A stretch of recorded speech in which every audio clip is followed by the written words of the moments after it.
যখন আমি আমার নানার বাড়ি গিয়েছিলাম তখন মামি আমাকে তার খেতে নিয়ে গেলেন। সেখানে পৌঁছে আমি ভুলেই গিয়েছিলাম যে তিনি আমার মামি। মামিও খুব সুন্দর এবং তার বয়স প্রায় ২৭ বছর, অর্থাৎ তিনি আমার চেয়ে বেশি বড় নন।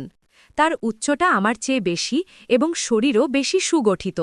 তার স্বভাব খুব ভালো। আমি তার সাথে বিভিন্ন বিষয়ে কথা বলেছি, কিন্তু তিনি কখনো রাগ করেননি। তাই আমি মিষ্টি মিষ্টি কথা বলে তাকে রাজি করালাম এবং ঘনিষ্ঠতা বাড়ালাম। এরপর আমি তাকে খেতে ঘুরাতে নিয়ে যেতে শুরু করলাম।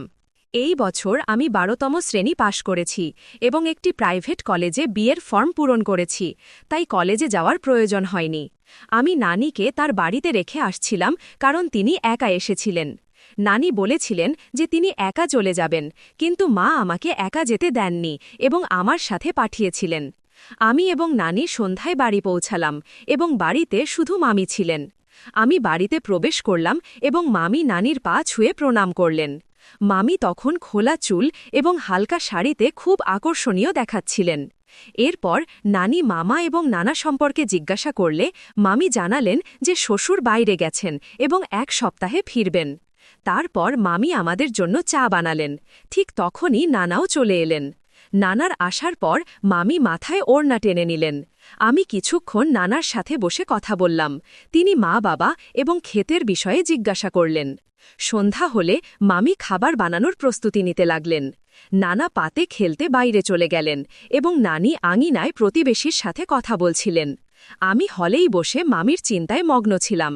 আমি ভাবলাম রান্নাঘরে গিয়ে মামির সাথে কথা বলবো, কিন্তু যেহেতু আমি নতুন এসেছি তাই সংকোচ হচ্ছিল। মামার বিয়ের পর এটা আমার নানার বাড়ির দ্বিতীয়বার আসা। আগের বার মামি তার মায়ের বাড়ি চলে গিয়েছিলেন। এমন সময় মামির কণ্ঠ শোনা গেল, শুভম, তুমি এখানে আছো নাকি বাইরে গেছো? আমি তাড়াতাড়ি উত্তর দিলাম, না মামি, আমি এখানেই আছি। মামি হেসে বললেন, তাহলে রান্নাঘরে এসো না, তোমার সাথে আমারও সময় ভালো কাটবে। মামি এতটা বলতেই আমি তাড়াতাড়ি রান্নাঘরে চলে গেলাম। মামি চুল বেঁধে সবজি কাটছিলেন। আমি পৌঁছে দেখলাম মামি হালকা ঘামে ভেজা মুখ মুছছেন। আমি মজা করে বললাম, সত্যি বলছি মামি, হয়তো তোমার জানা নেই, কিন্তু তুমি কত সুন্দর দেখতে। মামি হেসে বললেন, অরে শুভম, আমি জানি এই গ্রামে আমার মতো সুন্দর কেউ নেই। আর শোনো, আজ যদি আমার হাতের খাবার খাও তাহলে আঙুল চেটে খাবে। তারপর আমরা সবাই খাবার খেলাম। রাতে আমি আমার ঘরে গিয়ে ঘুমিয়ে পড়লাম। সকালে আমি সবচেয়ে দেরিতে উঠলাম। নানা খেতে চলে গিয়েছিলেন, নানি যেমন প্রতিদিন প্রতিবেশীর বাড়ি চলে গিয়েছিলেন, আর মামি বাড়িতে ঝাড়ু দিচ্ছিলেন। মামি আমাকে উঠতেই বললেন, শুভম, তুমি অনেক ঘুমাও, দ্রুত মুখ ধুয়ে নাও, আমি তোমার জন্য চা নিয়ে আসছি। আমি মুখ ধুয়ে এসে দেখলাম মামি চা এবং নাস্তা নিয়ে এসেছেন। আমি মামিকে বললাম, কি দরকার ছিল, আমি নিজেই নিয়ে নিতাম।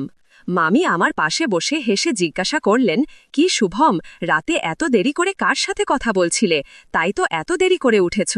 আমি বললাম, মামি, তুমিও তো সকাল সকাল শুরু করে দিলে। মামি হেসে বললেন, সত্যি সত্যি বলো, মিথ্যা বলো না, কে সে, তার ছবি তো দেখাও, সে কি আমার চেয়ে বেশি সুন্দর, আমিও দেখি। আমি মামির কাছে শপথ করে বললাম, মামি, সত্যি তোমার কসম, এমন কিছুই নেই। তখন মামি অবাক হয়ে বললেন, মানে তুমি এখনো কাউকে সেটও করনি? আমি মাথা নাড়ছিলাম আর মামি আমার দিকে তাকিয়ে হাসছিলেন। মামি হেসে বললেন, তাহলে মামি সম্পর্কে কি মনে হয়? মামির মুখ থেকে এমন কথা শুনে আমার নিঃশ্বাস বন্ধ হয়ে গেল, কিন্তু পর মুহূর্তেই তিনি জোরে জোরে হেসে উঠলেন এবং বললেন, শুভম, তুমি খুব ভালো লাগছো, আমি তো শুধু মজা করছিলাম। তারপর তিনি চায়ের কাপ নিয়ে তার কাজে ব্যস্ত হয়ে পড়লেন। সত্যি বলতে মামির স্বভাব খুব ভালো, তিনি সব সময় এমন মজা করে থাকেন। তাই আমিও ঠিক করলাম যে যেহেতু এত ভালো মামি পেয়েছি তাহলে আমিও কিছু মজা করব। খাবার খাওয়ার পর আমি মামির ঘরে গেলাম। মামি তখনই তার চুল ধুয়েছিলেন এবং শুকানোর চেষ্টা করছিলেন।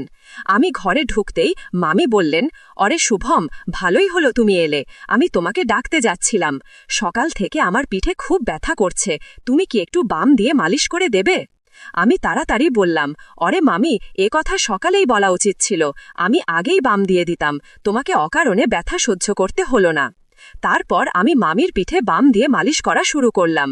মামি বললেন, এখন একটু সকাল থেকে বেশ আরাম লাগছে, ব্যথার কারণে আগে আমার অবস্থা খুব খারাপ ছিল। এরপর ৩-৪ দিন এমনই আনন্দে কেটে গেল এবং আমি মায়ের সাথে বেশি সময় কাটাতে শুরু করলাম। মামি এখন আমার কাছে একটি কিউট বন্ধুর মতো লাগতে শুরু করেছে। আমি বাড়িতে ফোন করে জানালাম যে আমি কয়েকদিন এখানেই থাকব। আসলে আমি মাত্র একদিনের জন্য এসেছিলাম, কিন্তু মামির সাথে সময় কাটানোর জন্য থাকার সিদ্ধান্ত নিলাম। এক সন্ধ্যায় সময় কাটানোর জন্য আমরা লুডো খেলছিলাম। মামি জিততে চলেছিল। তখন মামি হেসে বলল, শুভম, তুমি এখনও এই খেলায় কাঁচা। তোমার মামাও আজ পর্যন্ত আমাকে হারাতে পারেনি। আমি তাড়াতাড়ি উত্তর দিলাম, আরে খেলা এখনও শেষ হয়নি, তুমি এখনও হারতে পারো। মামি হেসে বলল, রোহান, তুমি যতই চেষ্টা করো না কেন, আমি হারতে যাচ্ছি না। আমি তাকে চ্যালেঞ্জ দিলাম, যদি তুমি হারো তাহলে আমি যা বলবো তোমাকে করতে হবে। মামি হেসে বলল, ঠিক আছে, বলো তোমার শর্ত কি। আমি মামিকে বললাম, একবার ভেবে নাও, পরে পিছিয়ে যেও না। মামি হেসে বলল, প্রথমে হারিয়ে দেখাও তো। হঠাৎ ৩ বার আমার নম্বর আসলো এবং আমি গেম উল্টে দিলাম। আমার মনে হলো যেন আমি কোনো বড় যুদ্ধ জিতেছি। মামির মুখ হারার পর হতাশ হয়ে গেল। মামি বলল, শুভম, তুমি চিটিং করেছ। আমি হেসে বললাম, না মামি, এখন কোনো অজুহাত চলবে না। মামি হেসে বলল, ঠিক আছে, বলো তোমার কি ইচ্ছা। আমি একটু গম্ভীর হয়ে বললাম, মামি, দয়া করে রাগ করো না এবং আমার কথা খারাপ মনে করো না। মামি বলল, আরে না, রাগ করব না, বলো কি বলতে চাও। আমি এক নিঃশ্বাসে মামিকে সব বললাম এবং শান্ত হয়ে গেলাম। মামি বলল, তুমি কি বলছো, তুমি কি বুঝতেও পারছো আমি তোমার মামি। আমি ক্ষমা চেয়ে বললাম, দয়া করে মামি আমার কথা খারাপ মনে করো না। মামি হেসে বলল, শুভম, আমি তোমার ওপর কেন রাগ করব, কিন্তু তুমিই ভেবে দেখো আমি তোমার মামি। আমি বললাম, দয়া করে মামি আমার কথা বোঝার চেষ্টা করো। মামি বলল, ঠিক আছে, কিন্তু একটু প্রতিশ্রুতি দাও যে তুমি এই কথা কাউকে বলবে না, এমনকি তোমার বন্ধুদেরকেও না। আমি খুশি হয়ে বললাম, পাকা প্রতিশ্রুতি মামি, কাউকে বলবো না। এমনই কথা চলছিল যে হঠাৎ নানি ডাক দিলেন, মনিকা, চা বানিয়ে দাও। ঘণ্টা বেজে গেছে, মামি চা বানানোর জন্য রান্নাঘরে চলে গেলেন। কিছুক্ষণ পর আমিও রান্নাঘরে গিয়ে দাঁড়ালাম। এখন আমার পক্ষে এক মুহূর্তও দাঁড়িয়ে থাকা কঠিন মনে হচ্ছিল। আমি যেন মামির আগে পিছে ঘুরতে শুরু করলাম। মামি হেসে বললেন, শুভম, প্লিজ এত করো না, একটু সংযম রাখো। বাড়িতে সব সময় আম্মা থাকেন, আর এখন তো রাতে তিনি আমাদের পাশের ঘরেই ঘুমান, তাই আমি একটু চিন্তিত হচ্ছিলাম। পরের দিন মামি বললেন, এখন এমন করি শুভম, আমরা মাঠে যাই, সেখানে কেউ থাকবে না। আমি হেসে বললাম, মামি, পরে আপনি ক্লান্ত হয়ে পড়বেন আর তখন দাঁড়াতেও পারবেন না। মামি অবাক হয়ে জিজ্ঞাসা করলেন, কি? আমি বললাম, আপনি মাটিতে থাকবেন, সেখানে তো কাদা আর কাঠ থাকবে। মামি হেসে বললেন, শুভম, তোমার কথাই আলাদা। সেখানে আমাদের একটি ঝুপড়ি আছে। ঠিক আছে, আগে চা খেয়ে নি। মামি বললেন, এত তাড়াহুড়ো করো না, এখনো দিন পুরোপুরি শেষ হয়নি, একটু অপেক্ষা করি।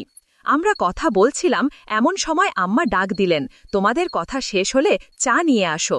তখন আমরা চা নিয়ে আম্মার কাছে গেলাম। আমি শুধু ভাবছিলাম কখন সন্ধ্যা হবে আর আমরা কখন মাঠে যাব। সূর্য ডুবতে শুরু করলে মামি নানির কাছে গিয়ে বললেন, আজ আমি আর রোহান মাঠে যাচ্ছি, তাড়াতাড়ি ফিরে আসব। নানি অনুমতি দিয়ে বললেন, ঠিক আছে, কিন্তু তাড়াতাড়ি ফিরে আসবে। এরপর মামি তার বেডরুমে গেলেন, একটি তেলের বোতল আর সেফটি নিলেন। আমি হেসে বললাম, মামি, তোমার তো অনেক অভিজ্ঞতা আছে। মামি মুচকি হেসে বললেন, রোহান, আজকাল তোমার অনেক কথা বলার অভ্যাস হয়ে গেছে, বেশি নাটক করো না। আমি মজা করে বললাম, মামি, তোমার মজা কখনোই শেষ হয় না। প্রায় ১৫-২০ মিনিট কাঁচা রাস্তা হেঁটে আমরা শেষ পর্যন্ত মাঠে পৌঁছালাম। মাঠে পৌঁছে মামি ঝুপড়ির দরজা খুললেন, ভিতরে গিয়ে বাল্ব জ্বালালেন। সেখানে একটি চারপাই আর কিছু ওষুধ ও সার রাখা ছিল। মামি বললেন, রোহান, এসব ছেড়ে দাও, এখন আমাকে তোমার সবচেয়ে ভালো বন্ধু মনে করো। এরপর মামি কিছুক্ষণ আমার সাথে কথা বললেন, তিনি অবিরাম হাসছিলেন। প্রায় আধা ঘণ্টা পর আমরা দরজা বন্ধ করলাম, হাত পা ধুয়ে বাড়ির দিকে রওনা হলাম। পথে মামি মুচকি হাসছিলেন, কিন্তু আমি একটু বিব্রত বোধ করছিলাম। মামি হেসে জিজ্ঞাসা করলেন, এখন কেমন লাগছে রোহান? আমি উত্তর দিলাম, মামি, খুব ভালো লাগছে না। মামি বললেন, খালি মনে হতে পারে, কিন্তু চিন্তা করো না, সন্ধ্যার মধ্যে নরমাল হয়ে যাবে। তারপর আমরা বাড়ি পৌঁছে খাবার খেলাম এবং আমি ঘুমিয়ে পড়লাম। পরের সকালে মামি চা নিয়ে এলেন। আমি তাকে ধন্যবাদ জানালাম।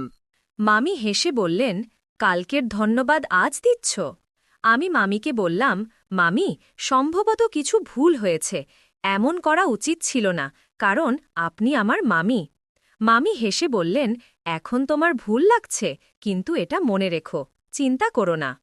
বন্ধুরা, এই গল্প বলার উদ্দেশ্য কারো মন খারাপ করা বা কোনো অনৈতিক কার্যকলাপকে উৎসাহিত করা নয়, শুধু আপনাদের সচেতন ও সতর্ক করা। যদি আমার গল্পটি আপনার ভালো লেগে থাকে তবে ভিডিওটি লাইক করুন, চ্যানেল সাবস্ক্রাইব করুন। ধন্যবাদ।